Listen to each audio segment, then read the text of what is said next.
bwe bafuna bayibuli when they get a Bible, bagiyuzayuzaamu it is torn into pieces or balina ze bayita seero, home cells. They have what they call home cells. Buli seero netwalako ekitabo kimu kimu. So every cell will take one part of ate mu seero, now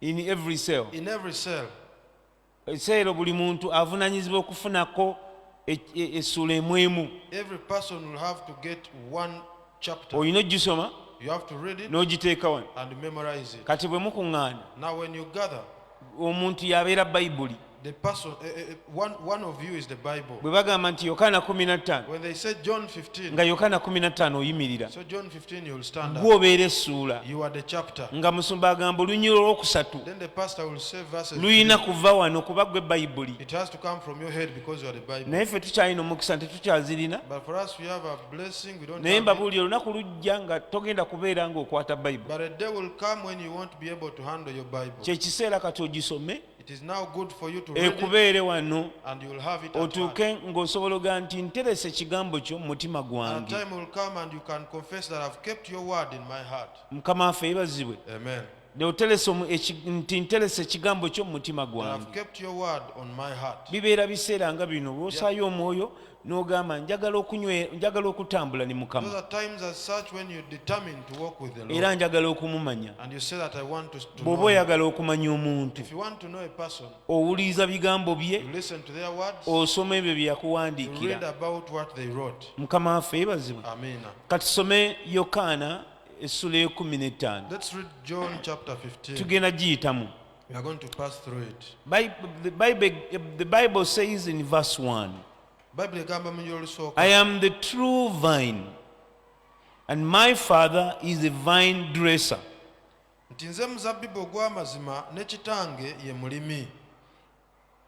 Olulabo olwo lunyiriri. Do you see that scripture? The vine dresser is very important.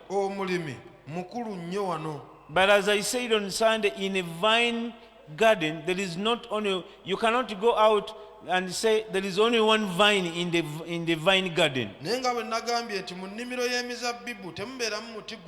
There are many other trees. But Jesus identifies himself as a true vine. And he says, my Father is a vine dresser. A vine dresser is very important because he's the one that plants the vine trees in the garden.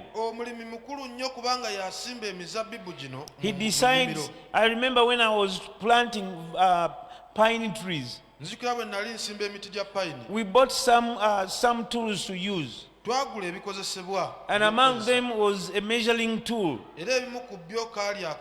We had to measure to plant them in lines. I was told that you need to plant them in straight lines. And then there was a measurement, about 5 feet from one tree to another. The garden had to be organized.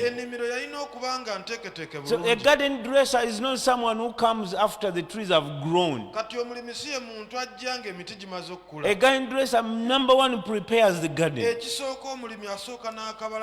Decides what kind of trees he wants to plant. Because he's looking at those trees giving a harvest back to him. And so when Jesus says, I am the true vine, so what about all the other vines? Those ones you do not need to pay attention to. Our calling is to focus on the true vine. You see, Hebrews 12:2 says that fixing your eyes on Jesus, the author and the finisher of our faith, who endured all suffering when he faced the cross, Today there was someone who posted on their Facebook Leero waliwo yatadde ku Facebook ye. and said, I am so disappointed. N'agamba I am bannange, so discouraged. kimpitiriddeko Where mpeddemu are the amaanyi. religious leaders in this nation? Abakulembeze b'amadiini bali Where wa? are the elders of the church Abakadde b'ekkanisa baliwa in this moment? mu kaseera kano. And you know, when I started thinking about the scripture, Ne ntandika okulowooza ku I said, kyandiikibwa. this guy Ne ŋŋamba ono ga is in the garden, ali mu nnimiro but not looking at the true vine. naye tatunulidde muzabbibu Once you ogw'amazima. look at other vines, Buli lw'otandika otunulira emizabbibu emirala then you get distracted. otandika You okubuzaabuzibwa get discouraged. otandika okuggwamu amaanyi. Because the other vines, kubanga giri emizabbibu emirala maybe they did not grow up in line. oba oliawo tegyakulira mu layini Maybe they are not bearing any fruit. oba tegibala bibala Maybe I don't know what they are doing. simanyi kye gikola But our calling is to be fixed on the true vine. naye okuyitibwa kwaffe kutunuulira ogwo omuzabbibu And we ogw'amazima need to learn that in our lives. era tulina okuyiga ekyo mu bulamu In our, bwaffe. in our time, there are so many things that takes up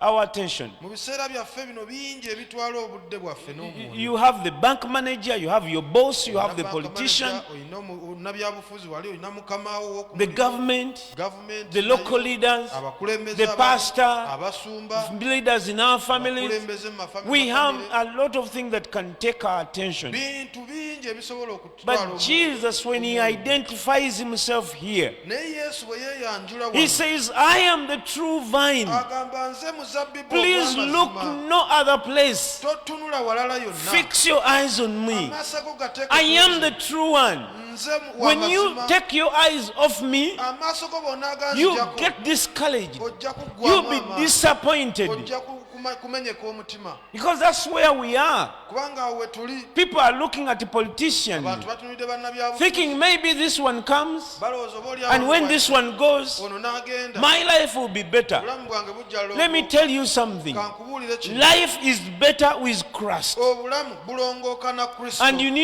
need no other. era teweetaaga kirala kyonna If Christ is in your life, kristo bw'aba mu bulamu bwo that's all you need. ekyo kyokka kye The weetaaga rest are secondary. ebisigadde bya The mperekeze primary is Jesus. ekikulu kye weetaaga yesu He is your example. oyo He kyekyokulabirako has ky'olina. never lost in life. tafiirwangako takola loosi The others will lose. abalala bajja They kufiirwa will use all kinds of excuses. bajja kukozesa But ebyokwekwasa Jesus, byonna, naye yesu He is our example in everything.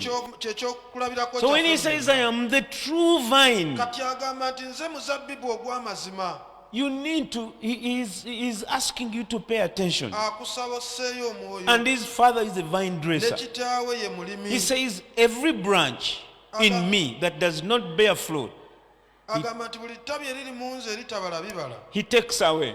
alijjawo And I told you an analogy from my grandfather's garden. era nababuulirako ku bikwata ku nnimiro ya How jjajja many of you have ever been farmers? bameka nga Nga- wali waddeko omulimi Gwali olimyeko. oba nga wali olimyeko Okay, mwabala mwakulira. the rest of you where did you grow from Okay, bw'oba wali olimyeko otegeera kino kye twogerako. if you have ever done farming you understand what you are talking Nti about buli lw'osimba ekintu whenever you plant oba something okisuubira okubala. you expect it to bear fruit Buli lw'osimba ekimera whenever you plant oba a plant, okisuubirako ebibala. you expect fruits from it Kati Bayibuli ega nti Yesu gwe muzabbibu. now the bible says Ogw'amazima. that Jesus is the true vine Kitange ye mulimi. and his father is the Nti vine mwe dresser. matabi. Now you are the Nti branches naye buli tabi but every branch eritabala bibala that doesn't bear fruits balitemako. it is just cut off Buli eribala balikola ki? Balisalira every branch that bears fruit is pruned that it may bear more fruit. gisobole okubala ebibala ebingi Jesus says, yesu you agamba are already clean because of the word which I have spoken to you. nti mmwe kaakano mumaze okuba abalongoofu olw'ekigambo kye mbagambye Now hearing the word is very important for the branches. kati okuwulira ekigambo kikulu nnyo eri amatabi In science they taught us, mu sayansi batusomesa I think this was in nursery, that the tree needs light, batusomesa nti omuti gwetaaga ekitangaala water, amazzi ekirala nkigudde. chlorophyll air water Okay. sunlight, Oxygen. no oxygen Does the tree take in oxygen? omuti gunywa omukka naye mwe mwasomerawo sukulu fees abandi mwalya zaali wangi water amazzi light ekitangaala carbon dioxide. For a tree to stay living needs those three things, right? omuti okusigala nga mulamu gwetaaga ebintu ebyo bisatu: Water or moisture, amazzi, light, ekitangaala and air, right? n'omukka. Naye bannaye kale nze nasomera wa Anti Lule naye sayansi wange ali waggulu nnyo okusinga owamu.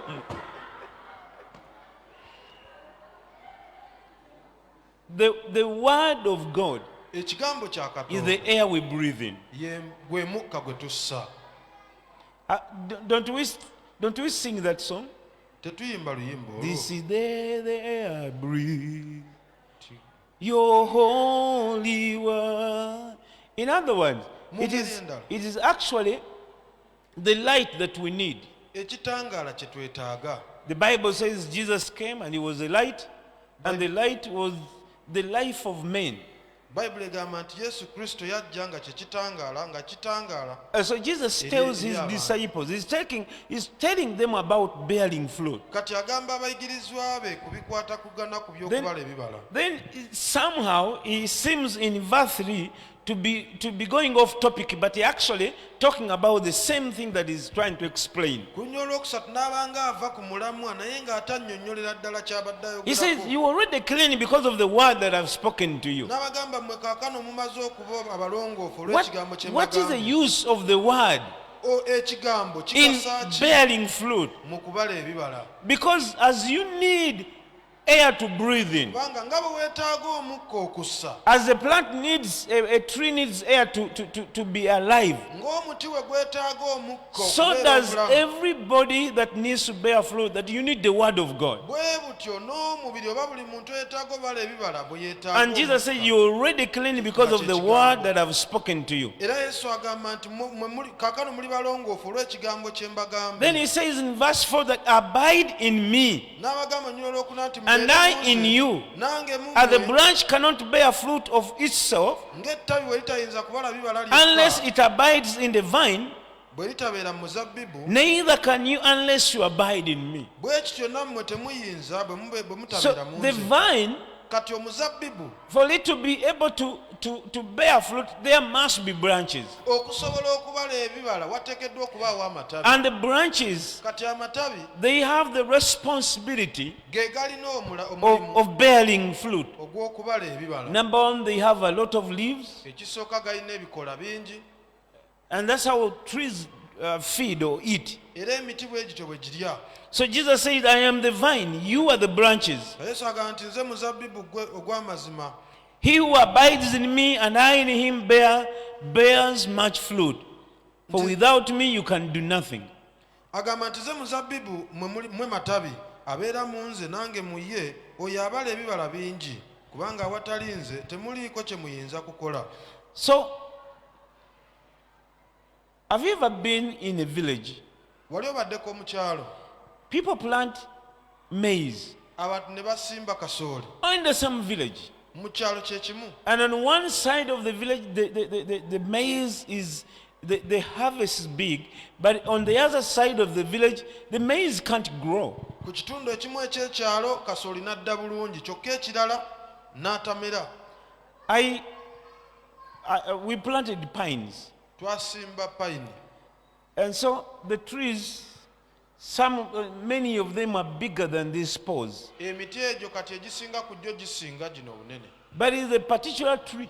Naye waliwo omuti ogumu gwo. I almost cut it down. Nali naatera okugusala. But I refused. Naye ne ŋŋaana. It is 10 years later. Wayiseewo emyaka 10. They all came from the same nursery. Gyonna gyava mu nursery bed y'emu. They all came on the same day. Gyonna gyajja ku lunaku lwe lumu. Planted on the same day. Era gyasimbibwa ku lunaku lwe. But that tree is the size of this one here. Naye omuti ogwo gwo gwenkana bwe guti mu mbuti. The rest are that size. Emirala gyekana. The rest are this side. Emirala gyekana. So the other day I was there and I was pruning. Kati luli naliyo nga ngisalira. And I thought, you know what, let me cut it down because it will never grow. Nengamba kankasale kubanga tekalikula. But I told myself, you know what, let me keep this for my spiritual lessons. Nengamba kankalekewo olw'okwesomesa The tree. Kyekyabaawo. What happened? Kyekyakatuukako. Have you been in the same church and some people are growing and others are stagnant? Kanisa y'emu ng'abalala bo bakula kyokka abalala tebava mu kifo. For that tree, I cannot explain. Eri omuti sisobola But as I told you, we did everything to this particular tree that we did to the rest of the trees. Nawe nawagambye kye twakolera emiti emirala gyonna kye twakolera ne guno. It is not dead. Si mufu. It is well and alive. Mulamu bulungi. But totally refuse to change or grow. Naye gwo gwagaana okuva mu kifo kula. When you apply that to our spiritual life, Ekyo bw'okiteeka mu bulamu bwaffe the choice is ours. okusalawo kuli gye Jesus tuli. said, abide in me. Yesu yagamba mubeere mu He nze. doesn't say you are abiding in me. Tagamba nti He says gwe you, beera mu nze. you may be the branches, Agamba oyinza okuba ng'oli but ttabi. the choice for you to remain in me, Naye okusalawo is kuli yours. okusigala mu please nze. stay in me. Bambi sigala mu If nze. you do, you shall bear fruit. Bw'onaakikola ojja kubala ebibala. Mukama waffe yeebazibwe. Praise the Lord. Okusigala mu Mukama waffe Remaining in the Lord, kubeera or kwa abiding buli in the muntu Lord, kusalawo. is for everyone's decision to take. Gw'osalawo. It is upon you to Era decide. njagala okubajjukiza abooluganda. And I want to remind you, brethren, Nabagambye nti obulokole bwaffe I told you that our mu salvation ggulu in heaven, babubalira ku bibala bino. it is gauged according to our fruits.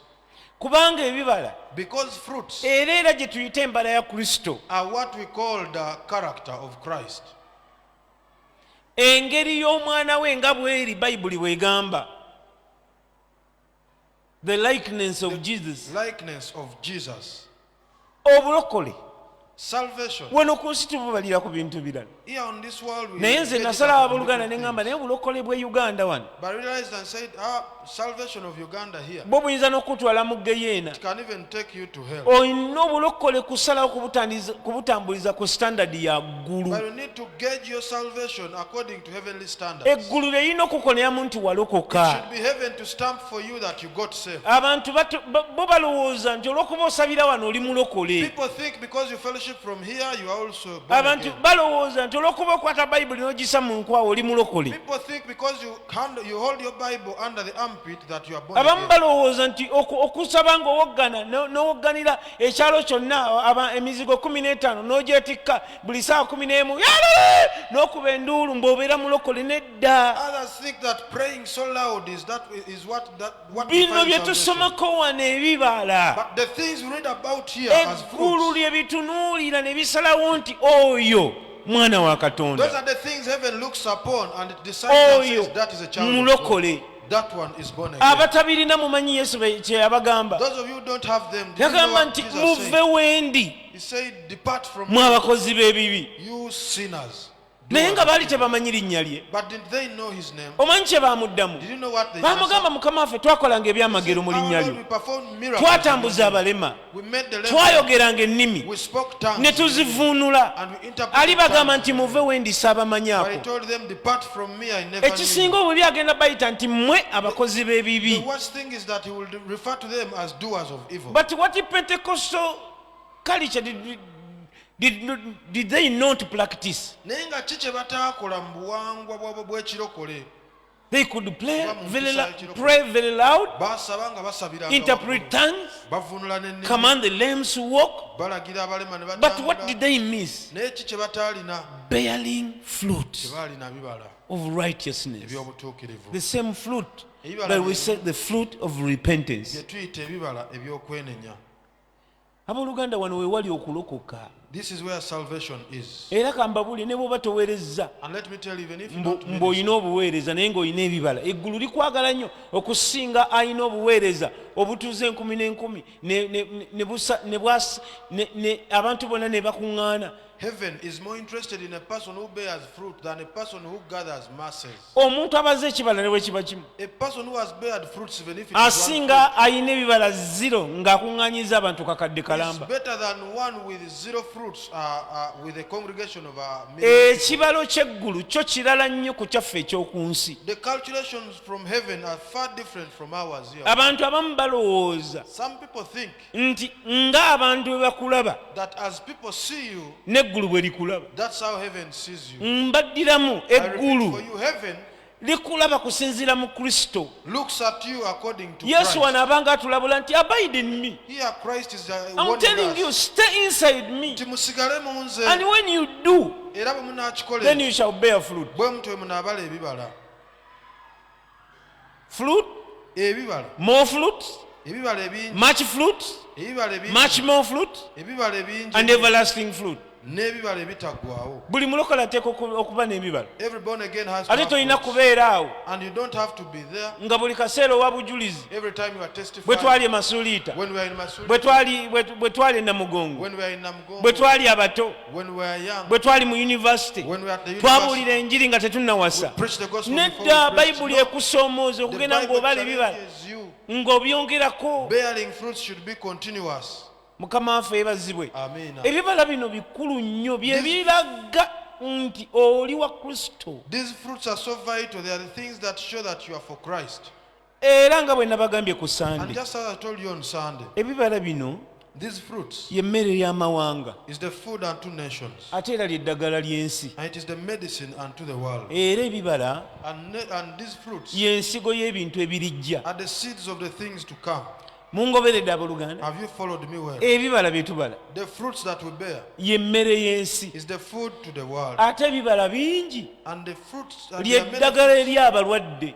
are medication to the sick. Ate era mu bibala And in the same mwe muli fruits, ensigo z'ebimera ebyenkya. that's where we have seeds for the fruits to. Y'ensonga lwaki obulamu For the plants to bwange be planted obulamu tomorrow. bwange ng'omuntu alokose That's why my personal life as a nina born again okutwala mu Christian, ngeri nti omuntu andaba I need to handle it in a way that nina the person looks omwagazisa at me, obulokole buno. I need to make him desire salvation. N'agamba Musumba, njagala kuba nga Say, ggwe. Pastor, I want to be like you. Ate n'atakikomyawo It n'akifuuka. doesn't stop there, but it becomes it. Naye bwe wayitawo emyaka But after a few years, naye n'agamba Musumba, he also says that, Pastor, nange waliwo kati gwe ntendeka ayagala kuba nga there nze. is someone I'm mentoring, he wants to be like me. Okwo kwe bayita okubala ebibala. That's what is called bearing Naye fruit. okimanyi nti mubeera n'abalokole mu But kkanisa did you know that you have Balokole in church? nga ali bubenzi mu kkanisa naye tali mu Yesu. They are just in church, but they are not in Christ. Myaka 10 mu famire eyalokokayo omuntu ogwo, For 10 years, only one person got saved. In ne the maama we family. talokokanga, The mother is n'abaana never born bazaala again. tebalokokanga, Even his kids are n'abaalokoka baagwa. even those who became Bawuza born again failed. obulokole empisa za maama ezo.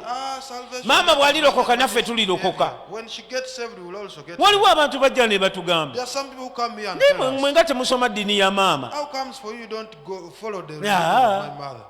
Tebakubuulira. They don't tell you. Waliwo atunyumiriza akaboozi okwo ku There Facebook is someone who gave us a story on nti Facebook. bagenze okukyalira omusiraamu ku lw'omukaaga, They went to visit a Muslim. abalokole basatu. Three born again Obusiraamu Christians. n'akyukira n'abuuza The local turned to them and asked, nti naye ng'abuuza ono yabakulembedde nti naye bano abalala balirokoka ddi naffe tulokoke. the Muslim person turned to them and said, when are these two getting born again? So that Nti we ono can also get n'agezaako saved? bawolereza nti bano balokole yena. one tried to Omusiraamu claim to n'alemerako naga nze nkubuuzizza balirokoka ddi tulabe nti baalokoka naffe But tulokoke. the Muslim insisted and asked, when are they getting saved so that we also get saved? Ninaabaza abantu abamu ffe kye tubamanyiiko, Mu ngeri endala, some of the people ababalaba that we ekiro know si kye about them balaba, is not what the rest see. n'ababeera nabo si kye balaba. And it's not what the people they stay with. Tubadde n'abantu bangi nnyo ku makanisa wano, There are so many people we have been with in churches here. ng'omukazi ayinza okujja n'asimmula ekyaki bwogo The woman can come and clean the entire church alone. n'agikuba wali, Alone. n'agyera n'ategeka obutebe naye nga omwami we yalayira nti nze sirirokoka. And yet the husband swore to himself that he will never get saved. Lwaki? Why? Wano ewaffe Because here in church, here abeera muntu mulala, is a different person. bw'addayo eri When she goes back home, asula ayomba, she quarrels all night. ewaka tayeraawo, She never sweeps her tayoza, floor. She never washes her tafumba, clothes. She never cooks. omwami tamussa mu She kitiibwa, doesn't respect her era ne husband. mu njogera y'abeera n'ebigambo nga bino: And even in her speeches, she nze speaks katonda words wange like this. mmala, My God is enough. gwe nnina ye Yesu ono, My God is enough. gwe for me. nnina ye Yesu ono, My God is enough. abasajja abalungi sirina, gwe nnina ye Yesu amala. Nga baawa atudde wali asoma When the mawulire. husband is just there reading newspapers. Tubala ebibala abantu balokoke, We bear fruit so that people obwo can bwe get bayita saved. obulokole. That's what is called salvation. Era kambabuule we tulituuka mu ggulu, Now let me tell you, when we bino get bye to heaven, mbagamba the things I tell you era bye bigezo bye bagenda otuwa are okuyita, the exams we are going to be given. nti buli mulimu gwa buli muntu That every work of everyone guliyisibwa mu muliro. will be passed through fire. Abamu balivaayo nga bagamba nazimba ekizimbe, Some will come out saying, I built nagula a big amplifier ya building. kyaki. I bought amplifier for Abalala the church. tulivaayo nga tugamba nti twakyusa abantu okubajja ku mwenge. Others will come, I turned people from drunkenness. Bassebo ne bannyabo, Ladies and gentlemen, ekigambo kino eky'okubala ebibala, this word of bearing fruit, ekyokulaga nti walokoka, proving that you got kintu saved, kikulu nnyo eri it abatannalokoka, is so vital unto people who are kintu not yet kikulu saved. nnyo eri abakulaba, It is so vital unto people who watch kintu you. kikulu nnyo eri eggulu, It is so vital unto heaven. nti that's how they recognize you. Bwe batyo bwe bakwawula ku balala. Abo be mbabuulidde twalinga nabo nga olaba I abaweereza told you b'amaanyi. about we are with them. They were so great preachers, ministers. Ministers, the church, you know, the people that every pastor would want to have in their congregation. Abantu buli musumba be yandyagadde okuba nabo mu kibiina kye. But they refused to change, Naye ne bagaana okukyuka, and they did not bear any fruit ne batabala bibala byonna in their families. mu maka gaabwe. So the children are not born again. Abaana si balokole. Waliwo omusirimu erabira, There is one I will never forget. ye yaleetanga abasajja mu nju For her, she used to bring men into the house. ng'ali mu worship team yaffe, She ffe was nga in our tetumanyi. worship team and we never knew anything. Mukitegeera, ng'ali mu worship team She was in our worship naye team, ng'aleeta omusajja but she would bring a man, n'aleeta abasajja, she would bring men, ffe nga tetumanyi, and we didn't know naye anything. nga bw'akwata akazinda But when she held the microphone n'atukulembera mu ssaala, and she led us into oyinza prayer, okugamba bannange think, oh, katonda ng'ayina abantu be, God has ayina raised akasanvu, God has 7,000, naye ng'eri ayina abaana, and yet he has abaana bano balaba. the children are Era watching everything. nkulayirira nti omuwala omukulu ku myaka 13 yali amaze okuzaala. And assure you, the eldest girl at 13 years, Kati she had a baby. ffe tuluvunaana baana, For us, we naye are bearing bannange abaana nga balaluse bato. Why is it that kids are getting spoiled when they are Maama so young? Yet the tabalaganga mother mu nsi nti waliyo essuubi has never okuyita mu showed mukama them waffe. that there is hope through Jesus Christ our Lord. Abavuma, She abuses them. abayita ebintuntu, She causes them funny ate things. n'amala n'abagamba bampita ku Then kyaki, she tells them, go to church. n'abaleka awaka nga tebalina mmere, She comes to church and leaves Basiibye them without enjala, food. They spend the day without obulenzi ne buyita eri nga bugera mulokole taliiwo, abaana b'enjala ebaluma ne buleeta obugaati. Then the boys would come and bring buns. Era omukyala oyo oluvannyuma mukama yamuyamba n'akomawo, That lady, the Lord helped her and she came back, naye abaana teyakwasaamu. but she never gained anything out of the Awo children. Yesu yabuliza n'agamba kiri kugasa ki okulya ensi? That's when Jesus asked, what will you benefit from You know, the- ku kyaki oli muweereza w'amaanyi, At church, you're a mighty minister. naye ng'omusajja wo awaka talina kyakwegombako, But your husband doesn't admire anything from you. nga bw'oyisa pasita Just as you treat the bw'otyo bwe pastor, bw'oyisa nebbaawo it n'okusingawo. should be the same way you I mean, treat your husband, and even better. Lwaki ojja nga otiitira ewa musumba ttaka, banaye musumba n'atulaba, banaye musumba simubuuziza, banaye musumba banaye simukutteeko mu ngalo. Haven't, Singa okutijja kw'otijja ne pasa kw'otijja ne I bbaawo, wish singa the way asabira you wano. do it is the same way you do it to the husband. He should be fellowshipping from you. Saabanyumiza omusajja yali antemye masuuliite, Haven't I told you about a man who had nga omukazi ayimba pasa, pasa yagambye, pasa yagambye, pasa yagaanyi, Pastor pasa. said, Pastor refused, Pastor said. Kati nga nva era bino byabasumba ngenda kulambula baluganda, So I kati would go ngenda kulambula abali wano, to different houses. nalambulako visiting babiri. people. I only visited two. Owokusatu naŋŋamba eyo no tewandiyiseeyo. The third told me you shouldn't come here. Mu bba wa gundi yagambye The husband of so and so said nti watwala mukazi we, you took his wife. era gye yasiibye awagala kiso kye. And yesterday he was just sharpening his panga. Olwo lwe nakoma okukyala abooluganda. That's when I stopped visiting brethren. Awala era mu katundu ke kamu In the same area, ne ŋŋenda ne nkyalira I went and visited owooluganda one brother ng'eno ku church mulokole muzibu at nnyo church was a serious born again. naye ng'afuwa taaba mukazi mukulu anywa omwenge n'agattamu taaba n'agattamu n'ebirala But bitutamanyi the woman was a fully packed with, One pack. with drugs, cigarettes. nga mukazi waraji. mukulu alina n'abazzukulu. She was old enough with grandchildren. That family never got born again. Amakago tegalo. n'oli gwe mbagamba yali antemesezza mu chachi yavaamu n'agenda. Even the other one whose husband had cut me, that woman left the church. mukama waffe ebazibwe. Praise the Lord. nze nina ebiboozi bwe kituuka kuba twalina omulala nga mukadde wa kanisa. We had another one, he was an elder. mukadde wa kanisa An elder in church. ng'alina omukazi wa mpeta. He had a wife who was fully wedded to him. n'amulekawo He left the wife n'awasa omulokole. and he married another girl who is omusajja born yali yalokoka nga mukazi we w'empeta yagaana again. The okulokoka. man had got saved and the woman had refused to get saved. kati oluvannyuma nga tetumanyi naalonga nga yagaana At okulokoka. that time we were wondering, Nalongo refused to get kati saved. omukazi bw'agaana okulokoka When the woman refused to get saved, ono n'avaawo n'awasa omulokole. this one left the house and went kuwasa and nno married the local. kukulula. It was even ne busoga bamuyita kukulula.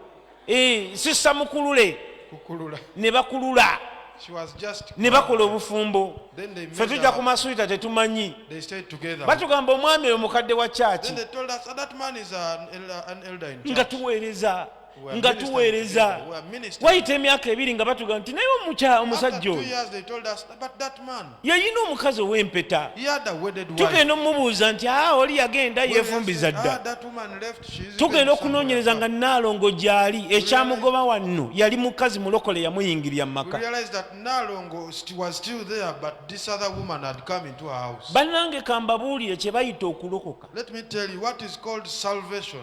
kulimu n'okugenda mu ggulu ng'ebintu by'ensi ebimu tobikutteeko It involves tobituuseeko. going to heaven without holding some of the worldly things. kankikuddire mu kitegeere Let me bulungi. repeat it for you to kye understand. bayita okulokoka What is kirimu called okuva salvation mu nsi is like living ng'ebimu the by'osabira world tobirabyeko without tobikutte. seeing what you have prayed for. ate kirimu n'okweresa It even involves forsaking by'oyagala ennyo naye the things you olw'ensonga love so y'omwoyo much. gwo But for the n'ogamba sake of ebyensi those mbirese. things, I've forsaken worldly things. okwo kwe bayita okulokoka That is what is called era kwe salvation. bayita okubala ebibala. And that is what is called abo bonna bearing. be mbanyumirizaako All the people I've told you mu about, famire yaabwe temuli balala baalokoka. in their families, no one ever got saved. mu kifo ky'okubeera ekkubo eryaggulawo Instead of being a road to open, bonna baggalira others. baggalira abasamize ne baggalira abasiraamu ne baggalira bamaama baabwe bakojja bakizibwe abajjwa n'abazzukulu. they closed the way for all the witch doctors, the drunkards, the sorcerers, everyone, the grandchildren in their families. yesu kyeyava agamba That's why Jesus said, abide in me. nti mubeere mu nze.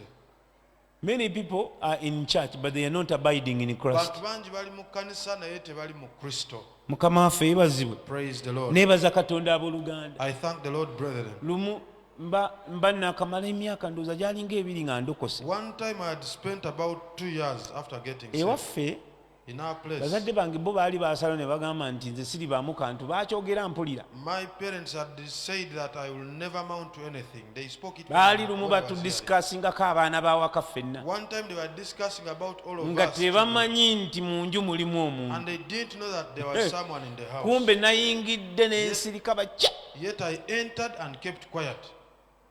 ne batandika naye gundi So they began oyo ajja discussing. kuba mwana muntu That one mulamu. would be a good person. ne batuuka ku kasozi When they got to Kasozi, ne bagamba oyo that one.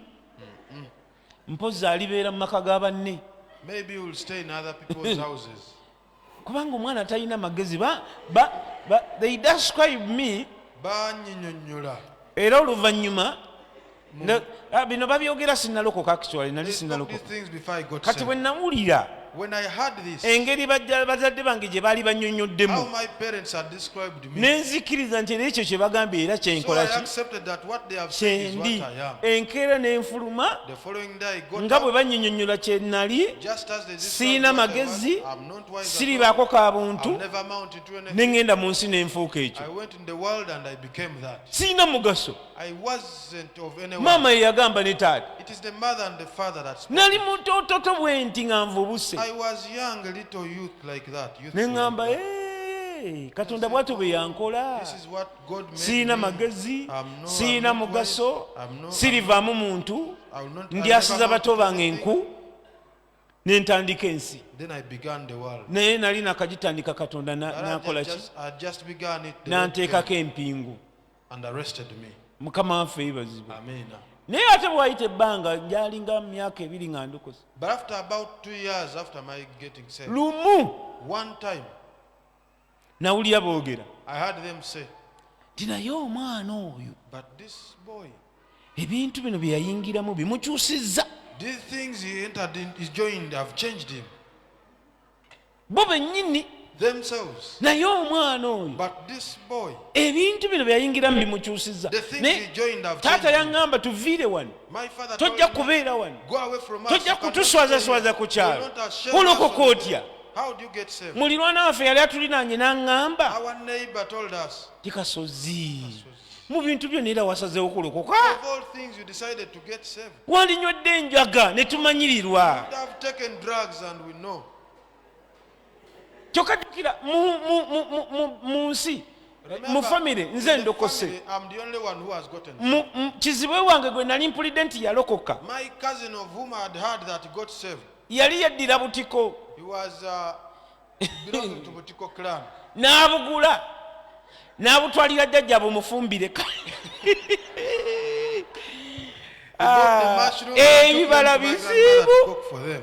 jjajja n'amukolimira The church had to curse him. amawulire ne gatutuukako Then the news spread nti all kizibwe over wammwe yalokoka n'agwa n'eddalu that your cousin got saved and even got nze married. kennyini n'akamwa kange ne ŋŋamba Myself with my mouth I say, siirokoka I'll never get saved. kati ate wayise emyaka neesanze nkoze Now eki after some years I found myself ndokose nga nina okukakasa and I had to assume nti buno to make obulokole sure obwange that in my salvation, tebufaanana n'oli eyagula obutiko my salvation is not the same as the one who bought mushrooms. maama yaŋŋamba My mother told me, eyo eddiini yava namutamba y'abanyalwanda that religion came from Namtamba. It ne is banjogerera Sudanese. ebintu bingi nnyo jjajja Then they spoke a waliwo lot of jjajja gwe words. baleeta awaka lumu There's a judge that they brought at home one ye time. kata akaabe yantunuulira Once she butunuulizi nearly n'agamba cried, she kirabe just looked at me and said, "Ee." kirabe kisajja She kyattu pitied me a lot that look at her. tekisanyuse na ku nsi He has not even tekirabye enjoyed ku the ssanyu world. lya He nsi hasn't seen any joy in the nga world. jjajja kye yali ategeeza kufa siriimu So what my judge was Nti meaning, nali dying of nkisubi. AIDS, okulokoka basibo ne bannyabo getting saved, brethren. bino ebyammwe ebyekampala mubiveeko Get rid of these things of Kampala. mbugundi alina ekkanisa nnene nnyo kati Yes, gundi one yawasiza big church. bavuga balina ne rediyo 10 Now they balina even ne have 10 radio stations. obwo obulokole bwammwe wano That salvation is mu bino ebifofofo for these other buno areas. obulokole nze bwenjogerako But the salvation I'm talking about, katonda bw'atunuulidde the one which gwo God is bulala looking nnyo at, is far different. olina okulokoka You need to get saved. n'abakulaba ne bakakasa nti And wano even those who see you will oli confirm that you're saved. omukyala eyaŋŋamba nti wandinywedde enjaga The lady who told me that you would have taken wayita drugs, emyaka kumpi 10 n'egijo after about 10 years plus, siryerabira I'll never forget it. twali ku mulyango gw'ekkanisa bwe nti We are by the door post of the church. nga mpasiza mwana muwala ono mukutte mu mukono wange I had married my wife and tuli mu was holding her hand. kifaananyi nga bw'omanyi mufulumya We ekkanisa had gotten out of the church. buli omu ayagala yekubya ekifaananyi ne serebu Everyone wants to get a picture with the celebrity, n'omugole with the mugole. nga nkutte omugole I munywezeza had held my wife ono tight. yaŋŋamba nti wandinywedde enjaga yanyimirira wano The one who said he would have taken drugs stood next to me. ne muwulira ng'agamba I heard him say, I heard Kasozi. her say, Kasozi. kasozi wali okanoolokoka Kasozi. Thank you for getting saved. kubanga Because olwaleero lwenfunye essimu olwaleero luno it is today I've nti mu gotten a mwezi phone gwa novemba that in November, mu nnyumba yaabwe mwandibwambe embaga esoose in their family, they will be Bangi. having the first wedding. none yaŋŋamba naye tebamwanjula There are many, ne jjajja we even ne this maama we one told me tebamwanjula wasn't married, ne even jjajja we the mother wasn't married, nga mu even the kika grandmother kyabwe wasn't married. yaŋŋamba tolokoka nga tewali gwe baali banjudde None of them had made an introduction ceremony. n'abaana be bonna nze ne be nakula nabo Even all her children that I grew up with, bonna bajja ku mbaga bakakase nti nze all of them nawasizza came to attend my wedding to to confirm that I'm era married. ku olwo lwe baatandika okugenda nga basirika nga bagana naye ebintu bino ebyokulokoka byandiba nga bikola, That's when they got quiet and began thinking that things are working out. kubanga baali bansuubira Because they expected me nti ngenda kululwa obuwala that I'm going to be taken away by girls. mbufunyise embuto busimbe wali ewa mmange ku kyalo nga buleeta obuzzukulu. They begin bringing kids at my father's beekanga mbasuddeko akasika awaka bappu, Then they realized they just found out that ate I nga broke the girl mpasizza empeta. and I had married with a wedding. Ekyo ne basirika. For that they kept quiet. Abantu beewammwe ebyo bye baba balindirira, That's what your people are waiting for. bakuvuma They abuse you, nti walaluka, that you became mad. toyina magezi, You are not wise at all. muli basirusiru, You are stupid at mwaleka heart. eddiini z'abajjajja, You left your mwava ku your byobuwangwa. mother's parents. Naye waliwo we batuuka nga There balina is a point kusirika. when they get to and they just have to keep quiet. Mukama waffe ebazibwe. Praise the Lord. Olunaku lwa leero Today, abo bonna be mbanyumiriza, all those that I've told eyo you gye about, nakulira bonna bwe bansanga where I grew up, n'abasiraamu baŋŋamba Yesu yebazibwe, when they meet me, even the Muslims ask me, oba praise the Lord. basaaga oba Whether they tebasaaga. joke or they don't joke, Ekituufu kiri nti ewange Yesu yeebazibwe. what matters is that to me, praise Jesus. Is that Mukama waffe yeebazibwe. Amen. Era lumu oyo omukyala yajja n'abuuza maama, One time that woman came and asked my mom, n'agamba gwe abaana waba waaki, what did you give to your wabanaaza children? mu kyogero ki, What kind abange of nga love did you bagaanyi. have? Mine have failed. Omwana w'omukulu, ffenna mukulu waffe, The eldest buli lunaku brother of ng'amuwa ours, 10 ezo 5 za walagi. he would give him 5. Her eldest son, he would give him 5,000 shillings. every Nga day tayagala for one. zimwa naye ng'alina zimu. She didn't want to give it to her, but to Kubanga him, but she had to bw'otazimuwa give it osanga to him. entamu agitunze. Because if you don't give him the money, Atunda he will coffee sell the table mu saucepan. nnyumba. He will sell the coffee table. Ayingira ekisenge n'akimenya n'aggyamu ekintu kyonna n'agenda n'akitunda eky'emitwalo 3 n'akitunda 15,000 z'aba ayagala. He will get into the bedroom, get anything, and sell it at 5,000. Kati maama n'agamba mufite omwana okummalira ebintu mu nnyumba So the mother mutadde said, ku musaala gwa 15,000. I will pay you 5,000 every day. Musajja agenda mu myaka 6 ffenna atusinga, The man is now about 60. abeera wa nnyina He stays at his mother's house. buli nnaku 10,000 ezo Every day 5,000. 5 maama yazitoola. It is mother to pay. Mukama waffe ebezo. Amen. Era buli maama lwandaba nanga akasozi wandigambye ku mukulu w'oyo n'alokoka, So whenever the wandi mother sees me, mutuyambyeko, says, Kasozi, you need to talk to your oli elder wala brother. gy'abaamukutte eddala nga nze ndi mulokole nze. The other one who is always drunk, saying, I'm local. Ebyo byonna mbibagambye okubagamba nti abooluganda, I tell you that to tell you that, brethren, obulokole bwaffe our kind of salvation, abantu baba babutunuulidde. people are always watching it. Nga bw'obeera mu nnimiro Just as you're in a garden n'olambula omuti, and you move around, olaba obagumulisizza, you watch a tree to make sure that it olaba bears obagutaddeko. to look for the fruits. Twalinanga emiyembe awaka We had mangoes at home, nga bwe gikula ne gigejja, mango trees at home. Wherever they grow up, nga tumanyi buli lunaku ogenda ne tukeberayo. we could always go in the morning and check on Oyimirira them. wamu You would stand in one place n'ogyetegereza, and you look in. ogenda okulaba nga kuliko egireese akayeere no Then you wansi. realize there are mangoes that have brought yellowish, they have become yellowish. Awo ng'olinnya, Then you go up. manya omuyembe gwengedde. Then you know the mangoes. Yesu are ripe. yagamba Jesus said, nti awali ebibala abantu we bakuŋŋaanira. where fruits are, that's where people gather.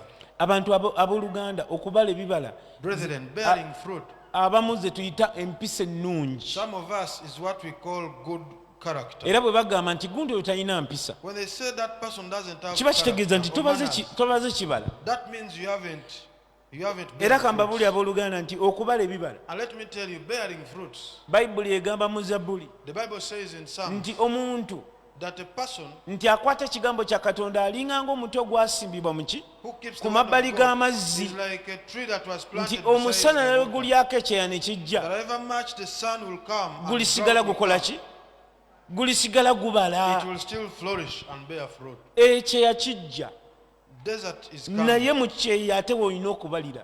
But amidst that, you need to bear fruit. Mu buzibu In the midst of problems. ng'oli ayiye envaazo, When someone has muludde poured okulya ku yourself, nnyama lockdown buli you've taken long ekyetandika, without taking beef, Ever since lockdown began, mwafunye omuntu mwamubanja kuva mu Gwokusatu n'abasasula ne mugulako kilo namba, who has paid you back your money and you've bought n'ofumba emmere n'ogizzaako, you prepare the food, you n'omwami n'akomawo nga bukyali, even the husband comes back, mwenna ne munaaba n'oteeka neteeka maama leero teri agenda kulya nga tanaabye. no one is going to eat without bathing. Okitegeera kye ŋŋamba? Hope you understand what I'm saying. Mwenna ennyama ne mugyetegekera. So you all get ready for the beef. Ebyembi omwana aba ayijja wakati efumbiro n'ennyumba n'agwa nayo, Passing by, she falls down with the beef. n'anuubuka n'okunuubuka. Even gets wounds. Kati awo ewali ekibala, Now that's where the fruit is.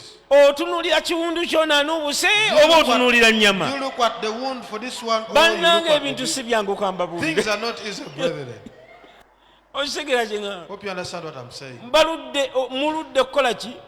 Muludde okukwata ku ssente. You've taken long without getting money. Babasasudde, They have paid you. mutambula mu kkubo, Now you are moving on. oteeka mu nsawo You ey'emabega, put the money in the back pocket. weerabira nti ate mwe mulina akatambaala, Then you forget that that's where the handkerchief osikkayo is. akatambaala weesangule, You pull out the handkerchief osula to clear emitwalo the sweat. 10. 100,000 falls down. Kyokka muli waka mugenda mwejaga, batusasudde Yet you are going naffe tugende celebrating, "Oh, we tusasule. have paid, let us also go and pay." Mutuuka waka muzinoonya tezimuziraba. Get home looking for the money and you can't see it. Omukazi omubuuza nti gw'olimu magezi ki maama ask the wafana, omuyita linnya ki ku olwo? What name do you call your wife on that Okulokoka day? abooluganda Salvation, brethren, kugumiikiriza byonna. perseveres everything. Era bayibuli ekyogerako negamba nti ekibala eky'omwoyo mutukuvu kwe The kugumiikiriza. fruit of Holy Spirit is perseverance, Patience, patience, peace, emirembe, joy, okusanyuka, love. okwagala. We live in a world that is hard to love. Tuli mu nsi enzibu ey'okwagala. Omuntu omwagala n'akubba n'okubba. You love someone but he will steal Bannange from you. wali omuntu omwagala n'akulimba. You love someone and he will lie to you. Omuntu omwagala You love someone n'omumalirako obulamu bwo bwolona bona and you spend all your entire life on. toyina The omusonyiwa. Bible will emphasize that you need to love that person. Mutegeera kye ŋŋamba abooluganda? Do you understand what I'm talking about? Ebyo bye bayita okulokoka, Those are things that are called okubala salvation, ebibala. bearing fruits. Ebyo bisingwa crusade, They are better than the crusade. okugikuba ku mizigo awe mutuula mwenna. Making a crusade in your neighborhood. N'ogamba abooluganda, And you say, ŋŋenda kubannyonnyola brethren, I'm going to show Kulaani you, tell you the ne Quran Bayibuli kye kituufu. and the Bible which is right. Yesu ne Muhammad ani mutuufu. Jesus and Muhammad who is right. Tebabageraageranya, Yesu You don't yeemalirira. need to compare them. Jesus is Ebibala bye right. bibaawula. It is fruits that are Nti newankubadde distinguished. tera tetumumanyi naye yatwagala That n'atufiira. even before we knew him, he loved us and died for us. Okusonyiwa kwe yasonyiwa kwe tulina okusonyiwa. The forgiveness he forgave us is the one we need Bino bye to do. mbabuli abooluganda bye mulina okukola. The things I tell you are the things you have to do. Nalwana n'okusonyiwa, natuuka ekiseera ne mbala ekibala eky'okusonyiwa. I fought with unforgiveness, but a time Okwa- came and I began forgiving. We natandikira okulokoka nange nali mufalisaayo, njagala abanjagala. I was also a Pharisee. I only loved those who loved Atambuuza simubuuza. me. If you don't greet me, I don't greet you. Eyo eddiini That y'Abafalisaayo. is the Pharisees' Naye Yesu religion. n'agamba nti naye nze But mbagamba, Jesus said, but I tell you, oyagalanga abakukyawa love those who hate you n'abalabe bo basabiranga. and pray for your enemies. Ekyo kyalwawo okuyita mu kamwa kange nga That was ndokose. hard for me to come Ngamba into ngenda my mouth. obbasabira ne nzijukira yaŋŋamba wandinywedde enjaga ne munyiigira ne mugamba As I'm going to pray for them, I remember kansabire the one abalala who giraalindako. said, let me pray for others. That Naye one bwe should nagenda wait. nkula But when I grew up, ne ntegeera nti okusonyiwa I realized that nakyo kibala. giving is also a gift. Abantu abo ne mbasonyiwa, I forgave all those people. ne ntandika n'okubaagala, I even began loving ne them. ntandika n'okubalowoozaako, I began thinking about ne them. ntandika n'okubakyalira, I began visiting ne them. ntandika n'okuseka nabo ng'enseko I zange began laughing with them. teziva ku mimwa wabula nga ziva eno. And I meant when I was happy. Naye mukimanyi nti mu kkanisa muno mulimu abantu But abaseka you know wano. that in church we have people who fellowship from here. But Nga mmwe ffe naffe abasumba tetukimanyi nti enseko zo ziba za ku mumwa. even people who Even as pastors, we don't know, we can't tell that your laughters are just. naye abooluganda 2020 onaggwako mu linnya lya But yesu brethren, 2020 is coming. tugenda kubala ebibala mu We linnya are lya going to yesu bear fruits in Jesus' name. n'abadde tebatumanyi nti tuli Even balokole those who never knew that we are bagenda kakasa nti twalokola banaalaba ebikolwa byaffe eby'obutuukirivu born again, and they will see our fruits of righteousness. mukama waffe yeebazibwe Praise the Lord. mukama yeebazibwe abooluganda Praise the Lord, brethren. njogera bino lowooza ku famire As yo I speak this, think about your family. abeewammwe abo wadde bakuyisa bubi wali obakobedde ku ssimu Those people who treated you badly, have you ever called them? osobola okutandika okubasindikirayo ka mobile money Can you start to send to them mobile money? okitegera kye Do ŋŋamba you understand what I'm osobola saying? okutandika okubasabira essaala Can ey'okulokoka you start to pray for them for salvation?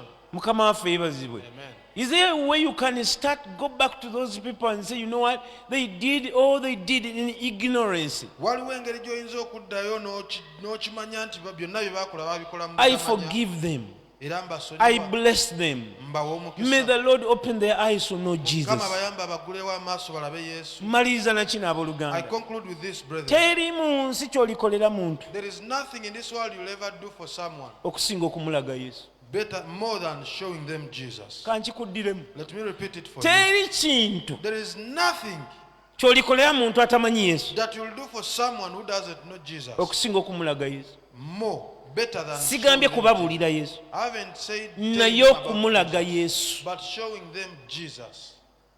and that is very expensive Era kya muwendo munene nnyo ekyo. it is time consuming Kitwala obudde, it takes a lot of energy kitwala amaanyi mangi to constantly show someone okulaga omuntu that Christ lives in you nti Kristo mulamu mu yesu ggwe. yava atugamba That's why Jesus said, abide in me tumbeere mu nze, because you are the branches kubanga mmwe muli if you bataka. abide in me Bwe munaabeera mu you nze, shall bear much more fruit mujja kubala ebibala bingi. neebaza katonda I thank God nti nze n'ennyumba yange because me and my house, tulina we tutunula ne tugamba naye ne leero ne bwe tulekera awo okuweereza there are some point we reach and say, even if we stop serving today, waliwo abantu abasobola okutusimba emabega ne bagamba musumba yesu namuyigira ku ggwe there are people who can stand behind us and say, Pastor, I learned gwe ne Jesus mukyalawo from you. mwandaga yesu You and your wife, you showed me Jesus. mukama waffe yeebazibwe Praise the Lord. waliwo abantu abasobola naga mwatulaga okukkiriza jjo waliwo yankubidde essimu Confess and say you showed us faith. bintu byadda They are things of long ago. naye yamaliriza ŋŋamba nti byonna ebyo yabadde ambulira ebintu byakoze He was telling me things he had come to. He had yaŋŋamba done. byonna ebyo So I byentuuseeko said, everything that I've gotten ne in byenkoze and everything that I've been able to do, lwakuba mwandaga mukama it is waffe because you showed me our Lord Jesus. ekyo kyokka kyekirabo kyosobola okuwa abaana bo That's the only gift you can give to kyosobola people. okuwa bazadde bo That's the only thing you can give to your parents. balage yesu Show them Jesus. mu bikolwa byo katuyimye ku bigere byaffe Let's stand on our feet. kanyanize omusumba waffe Let me invite our pastor. banaye twebaze katonda olw'obubaka obwo Let's appreciate God for that message. kirungi nnyo okubala ebibala It is so important to bear fruits n'abantu okubalaga yesu and to show people Jesus. kati mu ddakiika zino nga ttaano Now in these 5 minutes, twagala okuba nga tusaba katonda we want to go into prayer. tumugambe mukama katonda And you tell him that God, wano mbadde abantu tebakyakulaba people were no longer seeing you. ng'ebibala bye nnina ku bulamu bwange The fruits I had in my life, ng'abantu bwe babinogako tebibawoomera bikaawa people were not enjoying the fruits in my life. katusabe katonda atuyambe Let's pray to God to help us okubeera ng'obulokole bwaffe so that our salvation abalala tusobola tubwagazisa abalala can inspire others to join ng'abantu basobola okwegomba yesu that others can admire mu kifo Jesus. ekyokumulaba nga batutunuulira ate bakyawa mukyawe Apart from looking at us and they hate Jesus. mukama yeebazibwe Amen. nze musumba wabadde ayogera When Pastor was speaking, ebyo mbadde ntunulamu nga ngamba one mukama of the things I was looking into, baani abayinza otutunuulira said, Pastor, who can look at us? ne badduka ne bagamba tugende And tunoonye they run yesu to us and say, let's go and follow Jesus. kati abooluganda Now, brethren, dakiika 5 5 minutes. njagala osabe ku I ssaala want you to make a prayer. ogambe katonda And you tell God nti akawungeezi kano that akaleero in this evening, nkusaba onnyambe I pray that you'll help obulamu bwange that my life bubeere omuti ogubala ebibala will be a tree that bears fruit. kati bw'oba olina akamwa akasaba If you have a mouth that can njagala pray, okukulaba I ng'okakozesa want to see you using it mu ddakiika zino 5 in these 5 ng'ogamba minutes. katonda And you tell God nkusaba onnyambe that I olwaleero ask you to help abantu bakulabe that people may see mbeere omuti ogubala akyawala ebibala I'll be a tree that bears fruit. mbeera omuntu ayoleka embala I'll yo be a person that manifests empisa your zange nga ziraga empisa zo yesu that my behavior will manifest you. abantu bange bakwagale That my people shall love. abaana bange balabe That yesu my children shall see Jesus. banganda zange balabe yesu That my relatives shall see bakadde Jesus. bange bakkirize yesu That my parents shall see baliraanwa bange Jesus. bakukkirize That mukama my neighbors shall accept kitange you, tusaba Lord. eggulu lyo Lord, olwaleero we pray this evening. yanukula okusaba kwaffe May you respond to our tusaba call. okutusonyiwa mukama Pray that you will forgive us, O God. awo badde mukama Then you say to us, ndi O ffe God, ng'amatabi that we as bwe branches tutabeera mu ggwe yesu don't abide in you, omuzabbibu Jesus. ogw'amazima The true vine. tetusobola kubala We bibala cannot bear naye fruit. tusaba tubeere But amatabi we pray that you will be amatabi branches agabala ebibala that bear fruit. ebibala ebyokwagala The fruits of ebibala love. ebyobugumikkiriza The fruits of patience. ebyokusonyiwa The abalala fruits of forgiving others. ebibala ebyo mukama Those fruits, my God. ebyokukkiriza The fruits of faith. empisa ennungi Good discipline. obukkakkamu Humility. kitange mukama ayinza byonna Lord Almighty. sikulaba ng'osaba I don't see you pray. okyabisaagira mu You dakiika are still ezebulayo joking in them. okyasaagira ku bibala You are still joking with me. saba katonda akuyambe Ask God to help you. wabeewo ekibala ky'ofuna There will olwaleero be a fruit that you abantu bear. baagala kunoga kibala ekyo People want to see that balyoke fruit. bajje eri mukama waffe That they yesu will come to our Lord okyabuzaayo eddakiika 3 You still n'ekitundu have